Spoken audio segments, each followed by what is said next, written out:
लातूरातला पाणथळ भाग सध्या परदेशी पाहुण्यांनी गजबजलेला आहे। बलुचिस्तान आणि मंगोलिया इथून हजारो किलोमीटरचा प्रवास करून स्थलांतरित राजहंस पक्षी इथं मुक्कामाला आले आहेत। 3-4 आठवडे ते इथं विश्रांती घेतील आणि मग पुढच्या प्रवासाला जातील। पर्यावरण संवर्धनासाठी आणि जैवविविधतेचा अभ्यास करण्याच्या दृष्टीनं ही घटना अत्यंत महत्त्वपूर्ण ठरते आहे। इथे हजारो किलोमीटरचा प्रवास करून परदेशी पक्षी दाखल झाले आहेत।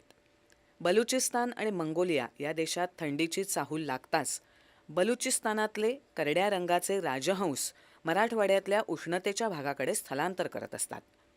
स्थलांतर करणाऱ्या पक्ष्यांमध्ये राजहंस, ग्रेटर फ्लोमिंगो आणि तिरंदाज या पक्ष्यांचा प्रामुख्याने समावेश असतो। पाणथळ ठिकाणाचा शोध घेत मराठवाड्यातल्या पैठणनंतर ते लातूर जिल्ह्यात दाखल झाले आहेत।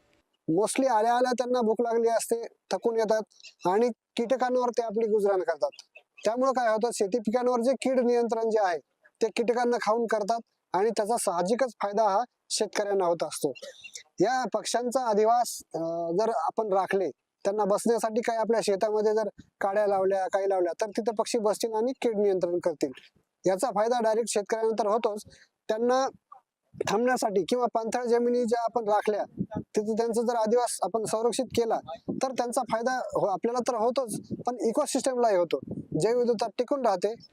लातूर जिल्ह्यातल्या रेणा, तावरजा, व्हटी, भंडारवाडी या परिसरात दलदल असल्यामुळे पक्ष्यांच्या ही आवडीची ठिकाणं आहेत। या ठिकाणच्या पाणथळांवर परदेशी पाहुणे मुक्कामाला थांबतात।